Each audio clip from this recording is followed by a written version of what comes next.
ಇತ್ತೀಚೆಗೆ ಮೈಸೂರು ನಗರದ ಉದಯಗಿರಿಯಲ್ಲಿ ನಡೆದಂಥ ದುರ್ಘಟನೆ ಖಂಡನೀಯವಾದ್ದು. ಶ್ರೀರಾಮ ಸೇನೆ ಸಂಘಟನೆ ನಾವು ಖಂಡಿಸ್ತಾ ಇದ್ದೀವಿ, ವಿರೋಧಿಸ್ತಾ ಇದ್ದೀವಿ. ಉದಯಗಿರಿ ಘಟನೆ ಇದು ಮೊದಲನೇದಲ್ಲ, ಕೊನೆಯದ್ದು ಅಲ್ಲ.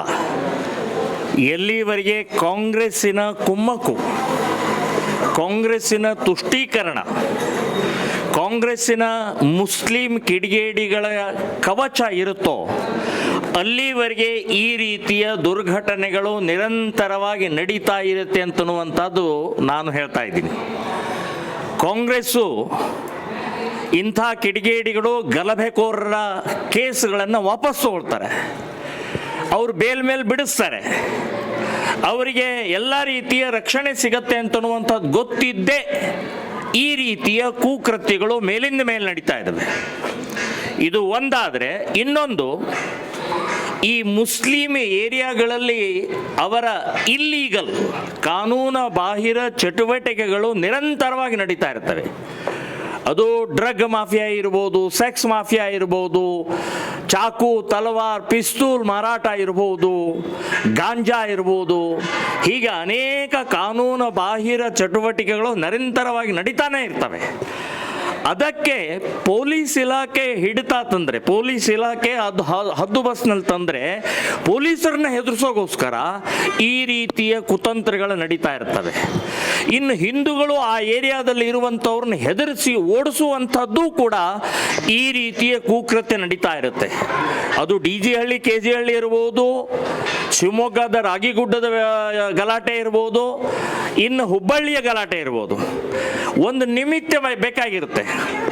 ಇಲ್ಲಿ ಉದಯಗಿರಿಯಲ್ಲಿ ಸತೀಶ್ ಅನ್ನುವಂಥನು ಬಲಿಪಶು ಮಾಡಿದರು. ಸತೀಶನ ಸ್ಟೇಟಸ್ನಲ್ಲಿ ಇದ್ದಂಥದ್ದು ಒಂದು ವಾರ ಮುಂಚೆನೇ ಓಡಾಡ್ತಾ ಇದೆ, ಅವಾಗೇನೂ ಆಗಲಿಲ್ಲ. ಇದು ವ್ಯವಸ್ಥಿತವಾಗಿ ಸತೀಶನ ಡ್ರೈ ಫುಡ್ ಏನು ಒಂದು ಉದ್ಯೋಗ ಇದೆ ಅದನ್ನೂ ಮುಚ್ಚಿ ಹಾಕಬೇಕು, ಅದನ್ನೂ ತಡಿಬೇಕು ಅನ್ನುವಂಥದ್ದು ಕೂಡ ಕುತಂತ್ರ ಇದೆ. ಸೊ ಇದರಲ್ಲಿ ಸತೀಶಂದು ಎಳ್ಳಷ್ಟು ತಪ್ಪಿಲ್ಲ. ಸ್ಟೇಟಸ್ ಅವರು ಹಾಕಿದ್ದಲ್ಲ, ಅದು ಯಾರ್ದೋ ಹಾಕಿದ್ದನ್ನೇ ಇವ್ರು ತಗೊಂಡು ಅದನ್ನು ಪ್ರಸಾರ ಮಾಡಿದ್ದಾರೆ, ಪ್ರಚಾರ ಆಗಿದೆ ಅಷ್ಟೇ. ಸೊ ಈ ಹಿನ್ನೆಲೆಯಲ್ಲಿ ನಾನು ಹೇಳೋದು, ಸತೀಶ್ ಅವರಿಗೆ ಗಲಾಟೆ ಮಾಡೋದೇ ಉದ್ದೇಶ ಇದ್ದರೆ ಅವರ ಡ್ರೈ ಫುಡ್ ಫ್ಯಾಕ್ಟ್ರಿಯಲ್ಲಿ 150ಕ್ಕೂ ಹೆಚ್ಚು ಮುಸ್ಲಿಂ ಮಹಿಳೆಯರು, ಹುಡುಗರು ಕೆಲಸ ಮಾಡ್ತಾ ಇದ್ದಾರೆ. ಸೊ ಯಾಕೆ ಹಾಗಾದರೆ ಇದು ಗಲಭೆನೇ ಮಾಡೋದಿತ್ತು, ಅವ್ರನ್ನ ಯಾಕೆ ತೊಳ್ತಿದ್ರು?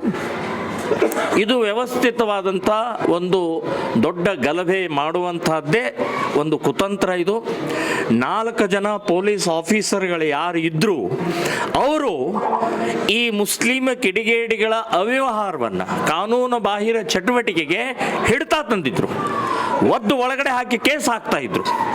ಸೊ ಆ ಹಿನ್ನೆಲೆಯಲ್ಲಿ ಅವರನ್ನು 4 ಜನರನ್ನು ಇವತ್ತು ಟ್ರಾನ್ಸ್ಫರ್ ಮಾಡಿದ್ದಾರೆ.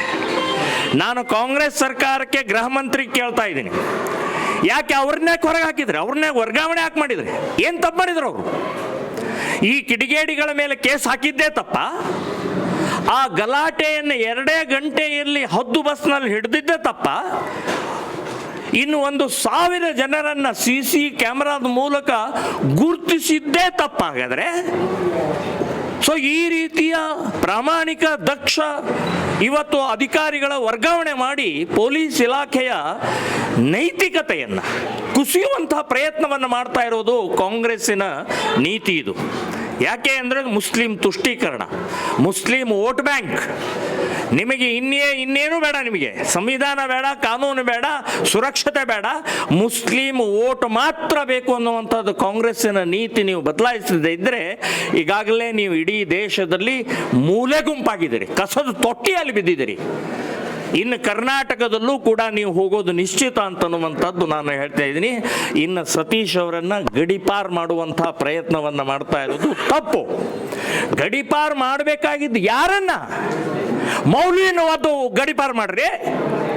ಅಲ್ಲಿ ಕಲ್ಲು ಎಸೆಯುವಂಥವ್ರನ್ನ ಗಡಿಪಾರು ಮಾಡೋದು ಬಿಟ್ಟು ಇವತ್ತು ಆ ಸತೀಶ್ ಅನ್ನುವಂಥ ಅಮಾಯಕನನ್ನ ಬಲಿಪಶು ಮಾಡುವಂಥ ಇವತ್ತು ನಿಮ್ಮ ನೀತಿ ಜನ ಉಗುಳ್ತಾ ಇದ್ದಾರೆ, ಜನ ಅರ್ಥಕೊಳ್ತಾ ಇದ್ದಾರೆ, ಚರ್ಚೆ ಮಾಡ್ತಾ ಇದ್ದಾರೆ ಅಂತ ಅನ್ನೋದು ನೆನಪಿಟ್ಕೊಳ್ಳಿ. ಇನ್ನು ಸತೀಶನಿಗೆ ಮುಸ್ಲಿಂ ಕಿಡಿಗೇಡಿಗಳು ಗೂಂಡಾಗಳು ನೀವೇನಾದರೂ ಅವರನ್ನು ಮುಟ್ಟಿದರೆ ಮುಂದಿನ ದಿನಗಳಲ್ಲಿ ಇಡೀ ರಾಜ್ಯಾದ್ಯಂತ ಹಿಂದೂ ಸಂಘಟನೆಗಳು ಉತ್ತರ ಕೊಡಬೇಕಾಗತ್ತೆ ಅಂತನ್ನುವಂಥ ಎಚ್ಚರಿಕೆಯನ್ನು ನಾನು ಕೊಡ್ತಾ ಇದ್ದೀನಿ.